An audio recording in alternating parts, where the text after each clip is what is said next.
नमस्कार, मैं हूं हरिशंकर व्यास। सेंट्रल हॉल में आपका स्वागत है। आजादी की लड़ाई से निकले भारत निर्माताओं का कार्यकाल छोटेपन, टुच्चे निज आग्रह पूर्वाग्रहों व चिंता से कितना भरा था, यह सुभाष चंद्र बोस को लेकर खुले नए तथ्यों से जाहिर है। क्या अजब बात है कि नेताजी के परिवार की जवाहरलाल नेहरू ने जासूसी कराई। किस लिए? इससे किस मनोदशा का पता पड़ता है?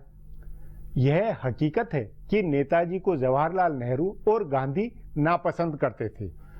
गांधी और नेहरू ने आजादी से पहले कांग्रेस को अपने हिसाब से चलाया। तमाम नामी दिग्गज थे, लेकिन उन पर भी गांधी अपनी इच्छा थोपते थे।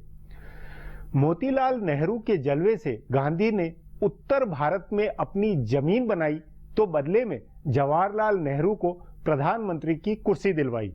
यह बेसिक हकीकत है।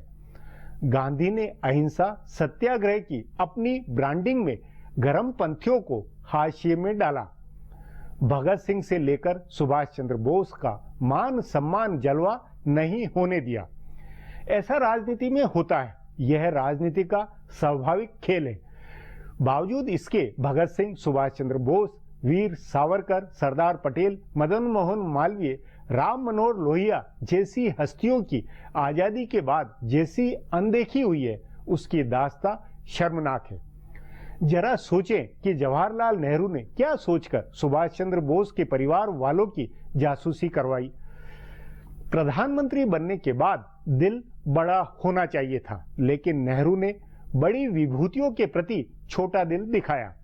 नेताजी की मौत के राज को छुपाना और उनके परिजनों की आईबी से निगरानी करवाना शर्मनाक वाकया है।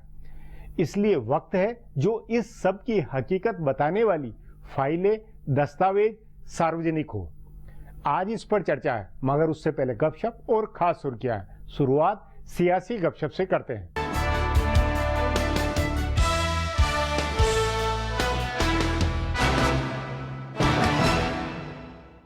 केंद्र सरकार भूमि अधिग्रहण बिल के पास होने को लेकर भरोसे में नहीं है। प्रधानमंत्री नरेंद्र मोदी और पार्टी के तमाम वरिष्ठ नेताओं की कोशिशों का कोई नतीजा नहीं निकल रहा है। प्रधानमंत्री के निर्देश पर पार्टी नेताओं ने अपने इलाकों में किसानों को इस बिल के फायदे समझाने की कोशिश की, लेकिन नतीजा ढाक के 3 पात वाला है। न आम लोग समझ रहे हैं और न विपक्षी पार्टियां मान रही है। सूत्रों के मुताबिक अभी हफ्ते 10 दिन और सरकार की ओर से विपक्ष को समझाने की कोशिश की जाएगी। तभी ये तय हुआ है कि भूमि बिल को राज्यसभा में एकदम आखिर में लाया जाएगा। मई के पहले हफ्ते में सरकार इसे पेश कर सकती है। उससे पहले सरकार कांग्रेस और दूसरी विपक्षी पार्टियों की तैयारी देख रही है। दिल्ली की रामलीला मैदान की सफल रैली के बाद कांग्रेस और विपक्षी पार्टियों का हौसला बढ़ा है। लेफ्ट, तृणमूल कांग्रेस और जनता परिवार की पार्टियों के नेताओं का मानना है कि रामलीला मैदान की भीड़ का बड़ा हिस्सा वास्तविक किसानों का था और वे इस बिल से चिंतित हैं। सो इस मामले में विपक्ष को कांग्रेस के साथ राज्यसभा में एकजुट होने में दिक्कत नहीं है। कांग्रेस ने अपनी ओर से इसकी कोशिश भी शुरू कर दी है। लोकसभा के चालू सत्र के पहले दिन राहुल गांधी ने अपनी तरफ से चलकर तृणमूल सांसद सुदीप बंदोपाध्याय से मुलाकात की और बातचीत की। सोनिया गांधी भी विपक्षी नेताओं से बातचीत कर रही हैं। ऐसे में कहा जा रहा है कि या तो सरकार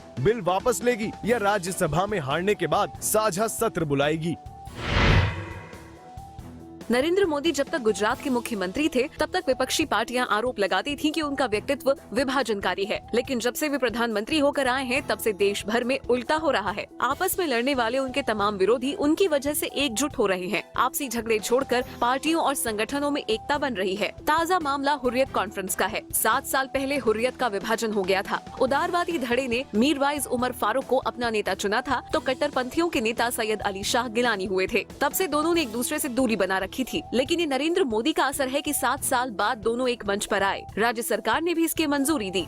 रविवार को कश्मीर में मीरवाइज, गिलानी और जेकेएलएफ के नेता यासिन मलिक ने मंच साझा किया। अब इनके एकजुट होने की चर्चा भी शुरू हो गई है। सबसे पहले विशाखापत्तनम में सीपीएम महासचिव चुने जाने के बाद सीताराम येचुरी ने कहा कि वे वाम एकता कराएंगे। उन्होंने कहा कि ये होना तय है, यानी सीपीएम और सीपीआई का विलय हो सकता है। अगर विलय नहीं हुआ तब भी सभी वामपंथी पार्टियों, जिनमें सीपीआई, एमएल, आरएसपी और एसयूसीआई भी शामिल हैं, सब में तालमेल हो जाएगी। फॉरवर्ड ब्लॉक पहले से इनके साथ है। इसमें भी जनता परिवार का विलय हुआ। बिहार में 17 साल से एक दूसरे से लड़ रहे लालू प्रसाद और नीतीश कुमार एक साथ आ गए। कांग्रेस के भी कुछ नेता पुरानी साथियों को एकजुट करने की कोशिश कर रहे हैं।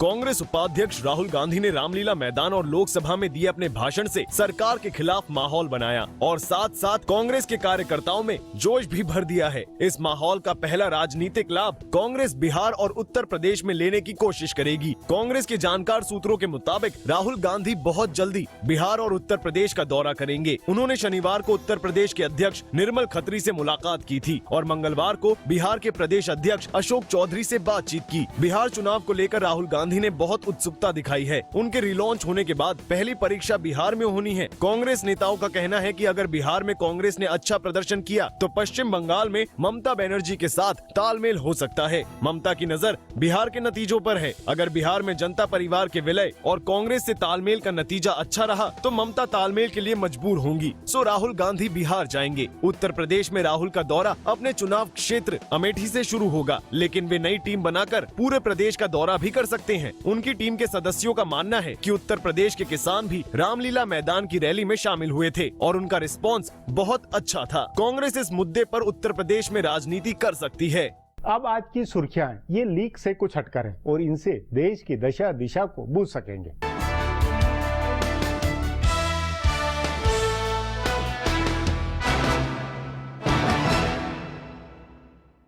भूमि अधिग्रहण कानून का विरोध करने के लिए हुई आम आदमी पार्टी की रैली में एक किसान ने खुदकुशी कर ली है। दिल्ली के जंतर मंतर पर हुई इस रैली के दौरान राजस्थान के एक किसान ने पेड़ से लटक कर फांसी लगा ली। उसे गंभीर हालत में राम मनोहर लोहिया अस्पताल ले जाया गया, लेकिन रास्ते में ही उसकी मौत हो गई। कांग्रेस उपाध्यक्ष राहुल गांधी और आप के राष्ट्रीय संयोजक व दिल्ली के मुख्यमंत्री अरविंद केजरीवाल किसान को देखने अस्पताल भी पहुँचे। हालांकि इस घटना के बाद भी केजरीवाल की रैली जारी रही, जिसकी बीजेपी ने आलोचना की है। बीजेपी ने कहा है कि आप नेताओं ने जिंदगी से ज्यादा जरूरी रैली को समझा। दूसरी ओर केजरीवाल ने घटना के लिए दिल्ली पुलिस की लापरवाही को जिम्मेदार ठहराया है। गजेंद्र नाम का ये किसान राजस्थान के दौसा जिले का रहने वाला था। प्रधानमंत्री नरेंद्र मोदी ने इस घटना पर शोक जाहिर किया है। गृह मंत्री राजनाथ सिंह ने दिल्ली के पुलिस कमिश्नर को फोन करके मामले की जांच करने के आदेश दिए हैं। दिल्ली के मुख्यमंत्री और आम आदमी पार्टी के राष्ट्रीय संयोजक अरविंद केजरीवाल ने केंद्र सरकार पर आरोप लगाया है कि वो अमीरों की मदद करने के लिए भूमि अधिग्रहण कानून ला रही है। इस कानून के खिलाफ आज दिल्ली के जंतर मंतर पर पार्टी की ओर से आयोजित प्रदर्शन में केजरीवाल ने कहा कि इस कानून के जरिए किसानों की जमीन उनकी मर्जी के बगैर छीन ली जाएगी और चंद बड़े अमीरों को दे दी जाएगी। उन्होंने कहा कि दिल्ली की सरकार किसानों की जमीन जबरदस्ती नहीं छीनने देगी। केजरीवाल ने कहा कि अगर केंद्र सरकार स्वामीनाथन कमेटी की रिपोर्ट मानकर किसानों को 50% मुनाफा देना शुरू करते तो किसान आत्महत्या करना बंद कर देंगे। उन्होंने पूरे देश के किसानों से एकजुट होने को कहा है। केजरीवाल ने सरकार के सामने 3 मांगे रखी हैं। उन्होंने कहा कि किसान की मर्जी के बगैर उसकी जमीन नहीं ली जानी चाहिए। दूसरे, बेमौसम बारिश और ओलावृष्टि से हुए नुकसान की भरपाई के लिए पर्याप्त मुआवजा मिलना चाहिए। और तीसरा, किसान को इतना मुआवजा मिलना चाहिए कि अगली फसल आने तक वो परिवार का पालन पोषण कर सके। कांग्रेस उपाध्यक्ष राहुल गांधी ने 3 दिन में आज दूसरी बार लोकसभा में भाषण दिया। उन्होंने आज नेट निरपेक्षता का मुद्दा उठाया और कहा कि सरकार को ये सुनिश्चित करना चाहिए कि हर आदमी को निर्बाध रूप से नेट की सुविधा मिले और बराबरी के साथ मिले। उन्होंने कहा कि नेट निरपेक्षता सुनिश्चित करने के लिए सरकार को मौजूदा कानून में बदलाव करना चाहिए, यह नया कानून बनाना चाहिए। उन्होंने केंद्र सरकार पर निशाना साधते हुए कहा कि वो इंटरनेट भी बड़े उद्योगपतियों में बांट देना चाहती है। इससे पहले राहुल गांधी ने सोमवार को भूमि अधिग्रहण कानून पर बोलते हुए कहा था कि प्रधानमंत्री ने अपने उद्योगपति मित्रों को जमीन देने के लिए भूमि अधिग्रहण कानून बदलने का फैसला किया है। राहुल गांधी ने आज ये भी कहा कि सरकार ट्राई की सिफारिशों को रद्द कर दे। राहुल गांधी ने आज प्रश्नकाल रद्द करके तत्काल चर्चा के लिए काम रोको प्रस्ताव का नोटिस दिया था। इस पर स्पीकर ने उन्हें शून्यकाल में यह मुद्दा उठाने की अनुमति दी। बाद में इसका जवाब देते हुए रविशंकर प्रसाद ने कहा कि सरकार चाहती है कि 125 करोड़ लोगों के पास इंटरनेट हो।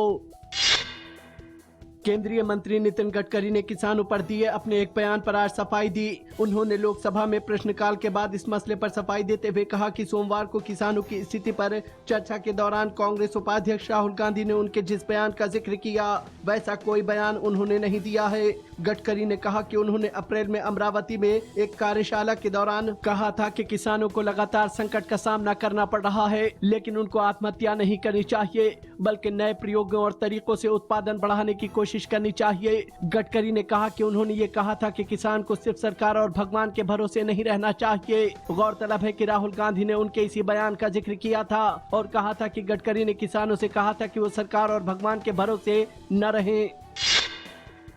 प्रधानमंत्री नरेंद्र मोदी ने कहा है कि भारत पूरी दुनिया को जलवायु परिवर्तन के खतरों से निपटने का रास्ता दिखा सकता है। उन्होंने कहा कि पर्यावरण की देखभाल करना भारत की मान्यताओं का अभिन्न अंग है। प्रधानमंत्री ने ट्वीट करके कहा कि पृथ्वी दिवस हमारे ग्रह को स्वच्छ, हरित रखने और स्थायी विकास पर ध्यान केंद्रित करने की हमारी प्रतिबद्धता को दोहराने का सबसे अच्छा मौका है। उन्होंने कहा कि हमारा नाता ऐसी ही संस्कृति से है जो इस मंत्र में विश्वास करती है कि धरती हमारी माँ है और हम उसकी संतानें हैं। प्रधानमंत्री मोदी ने कहा कि पर्यावरण की देखभाल करना भारत की प्राचीन मान्यता रही है और इसलिए भारत जलवायु परिवर्तन से निपटने के लिए सही मायने में दुनिया को रास्ता दिखा सकता है। प्रधानमंत्री ने यह भी कहा कि कार्बन गैस का उत्सर्जन भारत में प्रति व्यक्ति सबसे कम है। उन्होंने कार्बन उत्सर्जन को लेकर विकसित देशों पर निशाना भी साधा।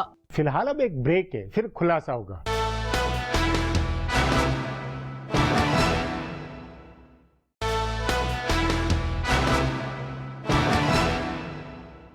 संदेह नहीं है कि नेहरू गांधी वंश ने आजाद भारत के इतिहास के साथ बहुत ज्यादतियां की है। सोवियत संघ की तरह अपनी महिमा अपने नजरिए से इतिहास लिखवाया। महापुरुषों के प्रति खुन्नस निकाली गई। नेताजी सुभाष चंद्र बोस से लेकर भगत सिंह, चंद्रशेखर आजाद आदि के प्रति सत्ता का टुच्चा छोटा व्यवहार रहा। इस पर आगे चर्चा करें उससे पहले देखें मेरा यह खुलासा।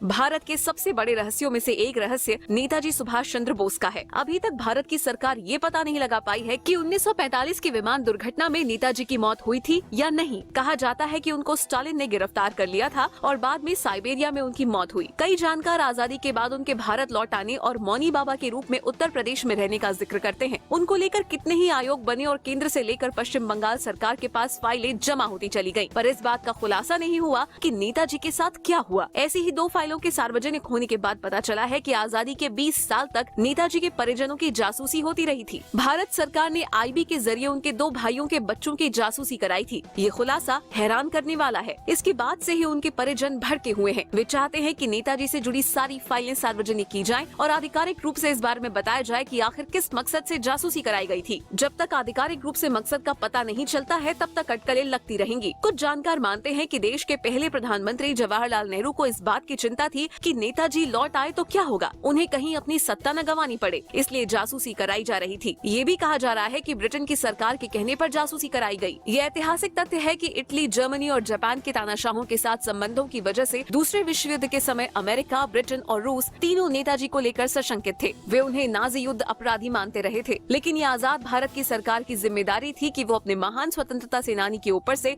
ये आरोप हटवाती। लेकिन यहाँ उल्टा हुआ दिख रहा है। नेताजी के ऊपर से पश्चिमी देशों के आरोप हटवाने की बजाय आजाद भारत की सरकार ने उनके कहने से नेताजी के परिजनों की निगरानी कराई। इस पूरे घटनाक्रम से कांग्रेस की अंदरूनी राजनीति और आजाद भारत की पहली सरकार के नेताओं, मंत्रियों की सोच का पता चलता है। इसमें अगर पहले प्रधानमंत्री जवाहरलाल नेहरू शामिल हैं, तो पहले उप प्रधानमंत्री और गृह मंत्री सरदार वल्लभ भाई पटेल भी शामिल हैं। गृह मंत्री के नाते पटेल इंटेलिजेंस ब्यूरो के प्रभारी मंत्री थे और उनके रहते नेताजी की जासूसी होती रही। उनके बाद सी राजगोपालचारी से लेकर जीबी पंत, लाल बहादुर शास्त्री, गुलजारी लाल नंदा और यशवंत राव चव्हाण जैसे दिग्गज नेता गृह मंत्री रहे, लेकिन किसी ने नेताजी के परिजनों की जासूसी पर सवाल नहीं उठाया। असल में आजादी के पहले से ही कांग्रेस के अंदर नेताओं के बीच शहमात का खेल चलता रहा है। नेताजी इस खेल का शिकार हुए। वे महात्मा गांधी के उम्मीदवार को हराकर कांग्रेस अध्यक्ष चुने गए थे, लेकिन उनको अध्यक्ष के रूप में काम नहीं करने दिया गया। इसी तरह आजादी के बाद जवाहरलाल नेहरू के उम्मीदवार जेबी कृपलानी को हराकर पुरुषोत्तम दास टंडन कांग्रेस अध्यक्ष चुने गए, पर पटेल के निधन के बाद नेहरू ने उनसे भी इस्तीफा करा दिया। ये कहानी सिर्फ बोस और टंडन की नहीं है, बल्कि सावरकर,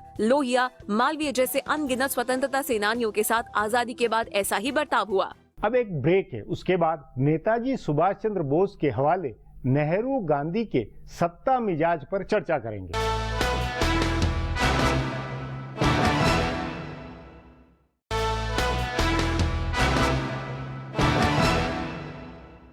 पंडित नेहरू ने प्रधानमंत्री बनने के बाद दूसरे विचारों और विभूतियों के प्रति जैसी छुआछात बनवाई, उनकी जैसी अनदेखी की, वह उस वक्त का राजनीतिक हथकंडा था।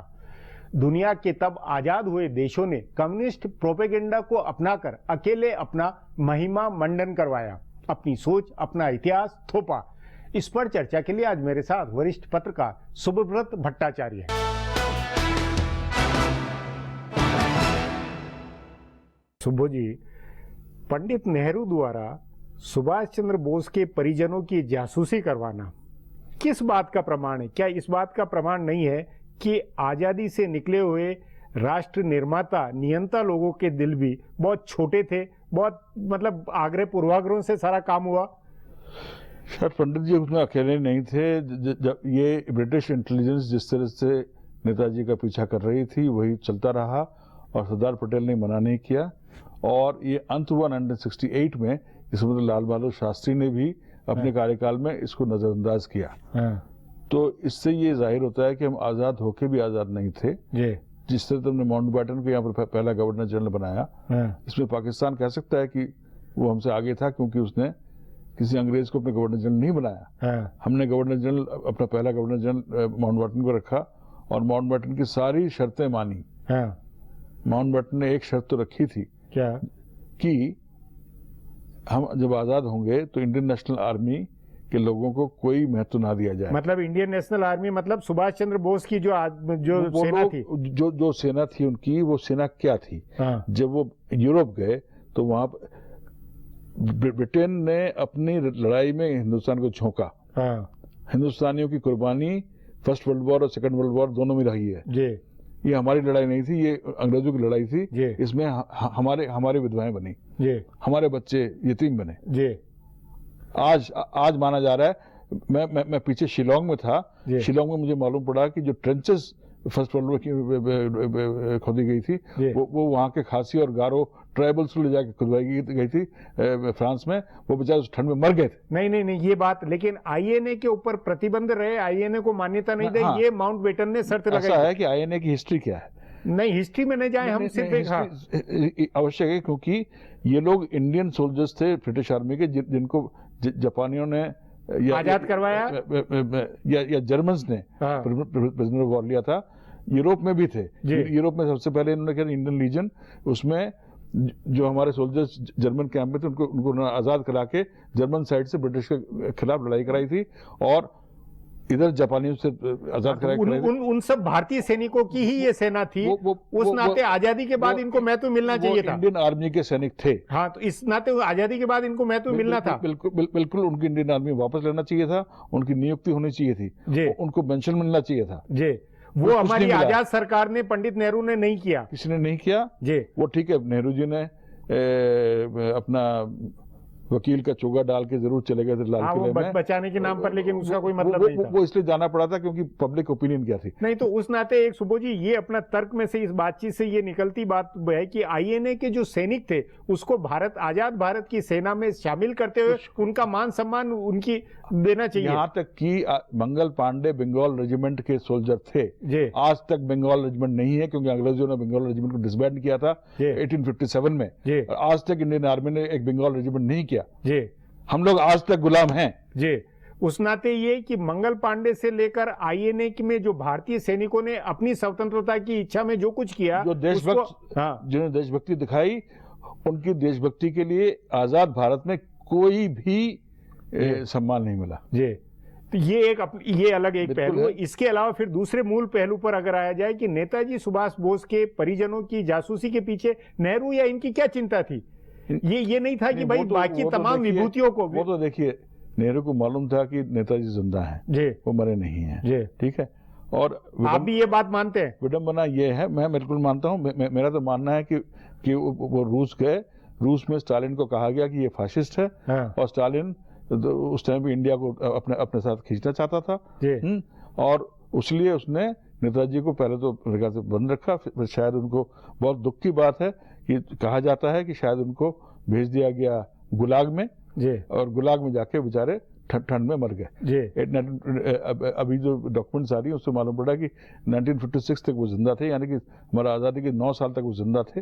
हाँ, और वहां पर ये भी कहा जाता है कि हमारे फर्स्ट राजदूत डॉक्टर सर्वपल्ली राधाकृष्णन, उन्होंने एक लेटर लिखा, वो भी फाइलों में बताते नहीं, वो मिले थे नेताजी से मॉस्को में। और उसके बाद उनके बेटे जो इतने बड़े हिस्टोरियन एस गोपाल, उन्होंने भी अपने किताबों में कहीं भी इसका जिक्र नहीं तो किया। इसका मतलब ये है कि नेहरू के दिमाग में कोई चिंता थी कि भाई ये कुछ इस तरह का, ये क्या था? ऐसा है कि ये गांधी और नेहरू की ये ने विडंबना ही है। गर्मपंथियों को लेकर, आजाद भारत आजादी के संघर्ष के गर्मपंथियों को लेकर क्यों ये गर्मपंथियों ने ही तो आजादी दिलाई। देखिए जी हम सिर्फ भगत सिंह का नाम देते हैं। जी सबसे पहली कुर्बानी दी थी खुदीराम बोस ने, प्रफुल्ल चाकी ने, जी। जिनको अंग्रेजों ने लटकाया था। जी हाँ, नौजवान थे वो। जी हाँ, विनय बादल दिनेश, बंगाल के नौजवान। जी उसके बाद उनके इंस्पिरेशन में भगत सिंह, चंद्रशेखर आजाद सब आगे आए। जी हाँ, इन सबको आज तक कोई मान्यता नहीं दी गई। ठीक है, जाके उनके स्टैचूज में जाके करके आते हैं। आज तक ये नहीं पता किया गया। ये मेरी फिर इस पे ये थीसिस निकलती है कि जो उस समय कम्युनिस्ट जो सोवियत संघ का की या चीन में जो स्टाइल थी कि भाई जो नेता है उसका प्रोपेगेंडा करके बाकी तमाम विभूतियों को खत्म किया जाए, ये एक मुहिम सोची समझी चली अपने यहाँ। हर देश में ये होता है। देखिए हर मुल्क नहीं, हर देश में, किसी लोकतांत्रिक देश में, कोई मैच्योर देश में ऐसा नहीं होता, लेकिन नए देश जो है गुलामी से आजाद हुए, मैच्योर देशों में भी हुआ है, ऐसी बात नहीं है जी। परंतु और आज भी होता चला जा रहा है। भारत के हर राज्य में हो रहा है। अभी सुनने में आया कि ममता बनर्जी के भाई भी लीडर बन गए हैं। जी। हाँ, नहीं तो वो सब चला परिवारवाद। परंतु नेहरू ने कहां तक किया, इस पे एक प्रश्न चिन्ह इसलिए है क्योंकि उन्होंने अंग्रेजों की बात मानी। जी। हमारी आईबी जो थी जी। वो सालों साल तक MI5 के साथ काम करती रही। जी, जो ब्रितानी एजेंसी थी। हाँ, जी। हमारे क्योंकि हमारे जो अंग्रेजों के रिक्रूटेड ऑफिसर्स थे, जब तक वो रहे ICS वाले और IP वाले, वो पूरा का पूरा सेटअप वही रहा। उस सेटअप के अंदर सब कुछ वही चीजें रही। सेटअप वही रहा। और वो बस मतलब कि भारतीय मूल के जो मतलब कि भारतीय जो नेता आ गए थे जी, उनकी जी हजूरी कर लेते थे, परंतु सलाम वहां ठोकते थे। जी। बच्चे उनके वहां पढ़ने जाते थे। जी जी जी जी। सुबोध जी, बातचीत को यहीं समाप्त करेंगे। प्रोग्राम में आने के लिए बहुत बहुत धन्यवाद। हमारा प्रोग्राम अब यहीं खत्म होता है। मुझे इजाजत दीजिए, कल फिर मिलेंगे इसी चैनल पर इसी समय।